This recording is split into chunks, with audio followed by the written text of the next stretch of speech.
प्रणाम। आज एक अलग टाइप का सवाल मैं आपके सामने रखने वाला हूं। अब तक वाल्मीकि कराड़ के अरेस्ट के लिए बहुत सारे आंदोलन हुए। अब मुझे लगता है कि एक और आंदोलन खड़ा होना चाहिए और वो आंदोलन होगा सुरेश धस को अरेस्ट को। किसको? सुरेश धस को। क्योंकि इसमें ऐसा दिख रहा है, अभी कल सुरेश धस बम मारा था, वो बोल रहा था कि मेरे को ट्रैप किया गया, मेरे को एक ऐसे बहकावे में लिया गया और एक्सपोज किया गया और इसका सूत्रधार मैं जानता हूं। क्या तू क्या जानता है? जानता है तो बोल ना, तेरे को मालूम नहीं है क्या? तेरे को कौन सूत्रधार है? वो क्या दिखा रहा है कि ये बावनकुळे का कारस्थान है, ऐसा दिखा रहा है। भाजपा का प्रदेश अध्यक्ष जो है बावनकुळे, उनका कारस्थान है ऐसा दिखा रहा है। मगर सुरेश धस, तुझे मालूम होना चाहिए कि ये बावनकुळे का कारस्थान नहीं है। बावनकुळे की इतनी हैसियत भी नहीं है, हिम्मत भी नहीं है कि वो तेरे को ट्रैप करेगा। तेरे को ट्रैप किया है महाराष्ट्र के मुख्यमंत्री देवेंद्र फडणवीस जी ने। है हिम्मत? तेरे को मालूम है नहीं? ये सच बोलना कि मेरे को देवेंद्र फडणवीस ने फंसाया। देवेंद्र फडणवीस के ऊपर मैं भरोसा रख के चल रहा था और देवेंद्र फडणवीस जी को मालूम था कि मैं मिल रहा हूं।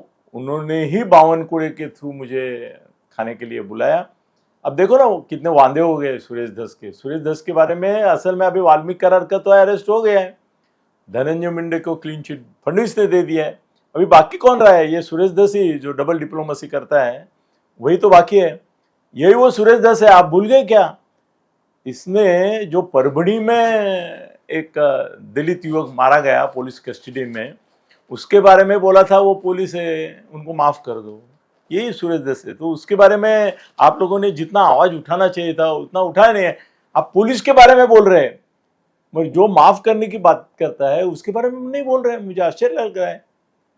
और दूसरी बात यह है कि ये पूरा मामला जो है सुरेश धस और ये तुम्हारा बावनकुळे और धनंजय मुंडे, इनके बीच जो चर्चा हुई 4.5 घंटे, जिसके लिए ये बोलता है हम तो आधा घंटे मिले, बाद में ये उसकी आंख देखने के बहाने फिर उसको मिलने गया। उसके बारे में मैंने मराठी में बोला था कि ये 4.5 घंटे की जो मीटिंग थी उसका पहला सेंटेंस बावनकुळे का ऐसा था कि पट्टे का बघा।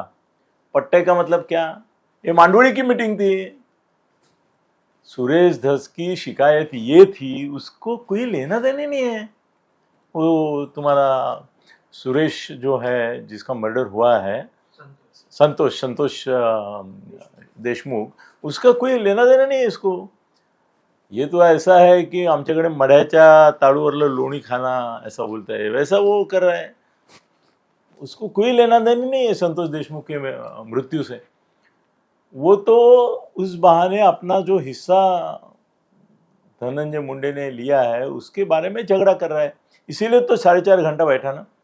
अब आज संजय राउत ने इतना ही बोला कि एक बड़ी डील हुई। वो कितने की हुई इसके बारे में संजय ने नहीं बताया। असल में संजय को बताना चाहिए था, क्योंकि मुझे जैसे ही इंफॉर्मेशन मिली कि ये डील कैसा, किसी के पहले मैंने बताया था मेरे यूट्यूब पे कि ये जो मीटिंग हुई 4.5 घंटे की, वो इसलिए नहीं थी कि सुरेश धस थोड़े शांत हो जाए, गप्प हो जाए, इनके खिलाफ नहीं बोले, इसके लिए नहीं थी।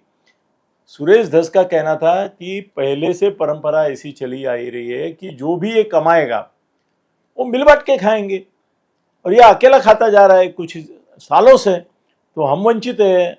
वहाँ क्या वो राग का ये रहता है, उसमें हमको पैसा नहीं मिल रहा है, और ये तुम्हारा वालू का इस पैसा नहीं मिल रहा है, बहुत सारे पैसे ये खाया जा रहा है, पूरा शहर का पैसा हमको नहीं मिल रहा है, हमको मिलना चाहिए।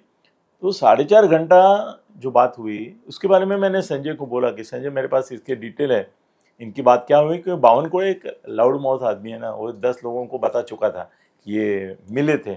मालूम नहीं मुझे ये मतलब न्यूज़ कैसी दबी रही, आश्चर्य लगता है मुझे कभी कभी, मगर मालूम था। और ये फडणवीस ने उनको बोला था कि अरेंज करो, और 2 बातें की थी। मैंने ये जो बात बोली वो किसी ने नहीं बोली है, मैं संजय को भी बोला था ये भी तू बोल दे, बावनकुळे के जहाँ वो मिले वहाँ पे क्लोज सर्किट टीवी है सब जगह, 4.5 घंटे की नोंद उसमें है। मैं तो बोलता हूँ अभी इंक्वायरी करें ना सीबीआई वाले, ये वो सब, उनको बोलो कि ये तुम्हारे धस सुरेश जो है उसकी जो बातचीत हुई उसका ये है रिकॉर्डिंग बावनकुड़े के बंगले में, वो भी निकालो और क्या बात हुई उसका पूरा ब्यौरा डिक्लेयर ही कर दो ना, डिक्लेयर कर दो। तो फडणवीस ने बावनकुड़े को दो बातें बोली थी, एक तो इनकी मांडोड़ी कर दो, इनका झगड़ा क्या है कि ये देशमुख का, संतोष देशमुख का तो है ही नहीं, इनका झगड़ा है खाने पीने का, भाई हमारा शेयर नहीं दे रहे हो, बातें करवाओ। देखो ये तो पैचअप का मतलब क्या होता है, मांडोड़ी होता है, मांडोड़ी का मतलब क्या होता है, यही होता है कि भाई तुम हमारा शेयर दे दो, भले आप 75% खाओ, 25% तो हमको दो, ये तो बात होती है। मैं बोला कि जो दूसरी पार्टीज रहती है उनमें पैसा बांटना पड़ता है सब जगह।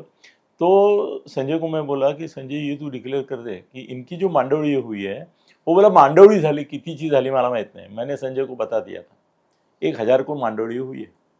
कितने की? 1000 करोड़ की, क्योंकि बीड में कम से कम साल में 5000 करोड़ का भ्रष्टाचार होता है ये सब मामलों में, और वो धनु ही करता है। मैं धनु की साइड लेके सिर्फ एक मामले में बोला हूं। अब कुछ लोग मुझे बोल रहे कि अरे आप धनु के साइड से कैसे बोला, मैं बोला धनु का मर्डर से संबंध नहीं है, मैं इतना ही बोला हूं। जिन लोगों ने संतोष देशमुख को मारा उसकी जानकारी धनंजय मुंडे को नहीं थी, और आप उसको कहाँ फंसाना चाहते थे, आप उसको फंसाना चाहते थे मर्डर केस में। वाल्मीकि कराड़ को भी मर्डर केस में फंसाना चाहते हैं। अभी तक वाल्मीकि कराड़ के खिलाफ कोई, मैं अंदर की बात बताता हूँ, सीबीआई को नहीं, किसको भी ऐसा कोई प्रूफ नहीं मिला है कि उसका मर्डर केस से संबंध। हाँ, वो खंडनी जो है उसमें कंपनी ने ये किया है, बोले है कि भाई हमको 5 करोड़ की मांगी थी, और उसमें भी एक और मुद्दा आया है, वो अभी उतनी चर्चा नहीं हुई है कि संतोष देशमुख को इतने बुरी तरह से मारा क्यों गया, उसके बारे में एक कहानी आई है, और वो मैंने असल में बताई थी। मैं इसको संजय को भी बोला था कि तुम ये डिक्लेयर कर दो कि एक कहानी का दूसरा एक भाग जो इतना निर्दयता से सब हुआ, इसका क्या हुआ। तो ऐसा मैंने वहाँ मेरे मराठी में बताया, आप जाके देख सकते हैं। अभी हिंदी में नहीं बोला था, ये बात सच है, आज बोल रहा हूँ मैं कि जब वाल्मीकि कराड़ के जिनको बोलते हैं वो लोग वो कारखाने पे गए थे जहाँ पे वो राख बनती है, औष्णिक केंद्र कुछ है उसका, तो वहाँ पे सिक्योरिटी वालों से झगड़ा होना चाहिए था, क्योंकि वो खंडनी मांगने गए थे। 5 करोड़ की तय हुई थी, उसमें से 50 लाख दिए गए थे, और वो 50 लाख जो दिए गए थे वो संतोष देशमुख के थ्रू ही वाल्मीकि कराड़ के लोगों को दिए गए थे। मतलब संजय देशमुख बीच में मांडवली कर रहा था कंपनी और इनके बीच में। ऑफकोर्स मांडवली करने का भी पैसा मिलता है, वो बात अलग है, मगर उस समय जब ये लोग 50 ही मिले, कम से कम अभी हमको 50 चाहिए करके कंपनी के गेट पे गए, तो वहाँ पे सिक्योरिटी गार्ड जो थे उन्होंने कोई प्रतिकार नहीं किया है, पुलिस रिकॉर्ड है, उन्होंने कुछ नहीं किया, नहीं नहीं वो बड़े साहब नहीं है, बाद में आ जाओ वगैरह वगैरह। और इनके जो 3-4 लोग थे वहाँ पे संतोष देशमुख और उसके लोग थे वहाँ पे। अभी मुझे बताओ कि कंपनी को खंडनी मांगने के लिए आए हुए लोग हैं, सिक्योरिटी गार्ड का जो जिम्मेदारी है कि भाई उनको भगाना या अंदर घुसने देना, what ever it is. Santosh Deshmukh क्यों बीच में गया, क्यों गया कि भाई नहीं नहीं ऐसा आप खंडनी का ये सब्जेक्ट यहाँ पे नहीं उठा सकते, और जो तय हुआ है वो अलग तय हुआ है, वो वाल्मीकि कराड़ से बात होगी खंडनी के बारे में, आप क्यों आए। और वो लोग माने नहीं, क्योंकि वो साइड में थे, तो उन्होंने इससे झगड़ा शुरू किया। तो उस समय ऐसा हुआ कि इनके 4 ही आदमी थे, किसके, वाल्मीकि कराड़ के, जो खंडनी मांगने गए थे, और इसके पास 8-10 आदमी थे, किसके पास, संतोष देशमुख के पास। तो इसके 8-10 लाख जो आदमी थे, उन्होंने वो जो 3-4 आदमी आए थे वाल्मीकि कराड़ के ओर से खंडनी मांगने के लिए, उनको इस तरह से पीटा कि उसकी तो कोई चर्चा ही नहीं हुई। आश्चर्य है, उसको इतना पीटा उनको, तो वो गए। अब हम गली में भी देखते हैं कि 2 स्कूटर वालों का भी झगड़ा होता है, तो जो मार खाता है कभी तो मार देता है, वो अपने गांव में जाके गुंडों को लेके आता है, अपने दोस्तों को लेके आता है, और फिर नए सिरे से झगड़ा चालू हो जाता है। तो जिन्होंने मार खाया था उन्होंने भी, इनके 10-12 लोगों ने उनको जम के मार दिया था, तो वो गए, तो उनको जिस तरह से मारा था उसके लिए उनके लोग गुस्सा हो गए, बोलो चलो जाते हैं उधर, और आ गए। अब फिर ताव में आ गए, दारू पी के आते हैं, उनको पता नहीं चलता है क्या कर रहे हैं। तो इसमें उन्होंने संतोष देशमुख पे हमला किया और वो जो भी हुआ वो सामने, वो निर्दयी है और उसके लिए फांसी एक ही सजा है और देनी ही चाहिए, उसमें मेरा कोई दुमत नहीं है। मगर ये मामला लोगों के सामने आना चाहिए कि सिक्योरिटी गार्ड के होते हुए कंपनी का कोई आदमी वहाँ पे निगोशिएशन नहीं करने आया था, फिर भी उन लोगों पे हमला पहला जो हुआ वो संतोष देशमुख के लोगों ने किया। उसका बदला लेने के लिए जो लोग आए, उनकी ये जो हुआ उसमें वो संतोष देशमुख का बेचारे का मर्डर हो गया।